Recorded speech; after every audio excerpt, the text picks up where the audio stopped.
रताळ्यांचा season सुरू आहे आणि त्यातच आपण आज बनवणार आहोत रताळ्यापासून बनणारी अत्यंत गोड रेसिपी छान अशी। रताळं मी कुकरच्या 2 ते 3 शिट्ट्यांमध्ये शिजवून घेतलेला आहे आणि साल काढून ते एका भांड्यामध्ये ॲड करून घेतलेलं आहे। रताळ्यामध्ये मोठी 1 वाटी गूळ ॲड करून घेतलेला आहे। इथे मी बारीक असा चिरलेला हा गूळ आहे। आता या मिश्रणामध्ये थोडंसं चवीनुसार मीठ मिक्स करून घ्यायचं आहे आणि सोबतच वेलची पूड इथे मी ॲड करून घेणार आहे। रताळ्याचं आणि गुळाचं मिश्रण वाटीच्या सहाय्याने व्यवस्थित असं एकत्रित करून घ्यायचं आहे। रताळं गरम असतानाच गूळ ॲड केला की हे मिश्रण व्यवस्थित असं एकजीव होतं, कारण उष्णतेच्या सहाय्याने गूळ वितळला जातो। त्यामुळे रताळं गरम असतानाच हे सर्व मिश्रण मी ज्या पद्धतीने दाखवलेले आहे त्या पद्धतीनेच एकत्रित करून घ्यायचं आहे आणि या मिश्रणात बसेल इतपत आपण गव्हाचे पीठ ॲड करून घेणार आहोत। पाण्याचा वापर करून घ्यायचा नाही। रताळ्याच्या आणि गुळाच्या मिश्रणात जेवढं गव्हाचं पीठ आपल्याला बसेल तिथपर्यंतच आपण या पिठाचा वापर करून घ्यायचा आहे। छान असा याचा चपातीचा जो आपण पिठाचा गोळा मळतो त्या पद्धतीने हा गोळा पिठाचा मळून घ्यायचा आहे।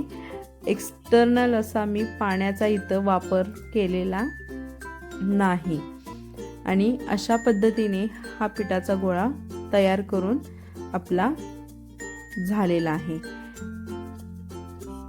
पोळीपाटावर आता आपण छोटा छोटा बारीक असा गोळा घ्यायचा आहे आणि तो गोळा आपण पुरी लाटतो त्या पद्धतीने पिठावरती लाटून घ्यायचा आहे। अशा पद्धतीने इतर सर्व गोळे मी बनवून याच्या पुऱ्या सुद्धा लाटून घेणार आहे। तुम्ही इथं पाहतच असाल।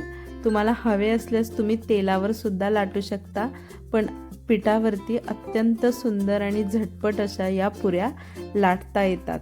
अशा पद्धतीने हा व्हिडिओ तुम्ही जर बघत असाल तर व्हिडिओला लाईक करा, शेअर करा, चॅनलला सबस्क्राईब करायला मात्र अजिबात विसरू नका। आणि या पुऱ्या छान अशा गोलाकार मध्ये तयार झालेल्या आहेत। सोबत वरून आपण याच्यावरती खसखस ॲड करून घ्यायची आहे।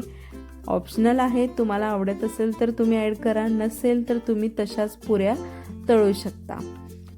अशा पद्धतीने या पुऱ्या लाटत असताना थोड्याशा जाडसर अशाच आपण लाटून घ्यायच्या आहेत। इतर सर्व पुऱ्या मी आता लाटून घेणार आहे आणि या कढईमध्ये तेल गरम करून घेतलेले आहे आणि याच्यात आता आपण या पुऱ्या तळून घ्यायच्या आहेत। अशा पद्धतीने अत्यंत सोप्या पद्धतीने लहान मुलांपासून मोठ्यांपर्यंत आवडीने खातील अशा या रताळ्याच्या गोड पुऱ्या किंवा तुम्ही रताळ्याच्या याला घाऱ्या म्हणू शकता।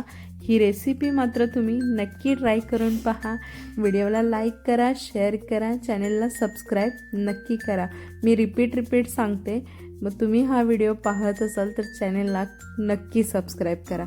अशा पद्धतीने छान तांबूस रंग येईपर्यंत दोन्ही बाजूनी आपण पुरी तळून घेतलेली आहे आणि याच पद्धतीने इतर सर्व माझ्या पुऱ्या तळून तयार झालेल्या आहेत। तुम्ही ते पाहू शकता। अत्यंत मऊसूत अशा या पुऱ्या तयार होतात।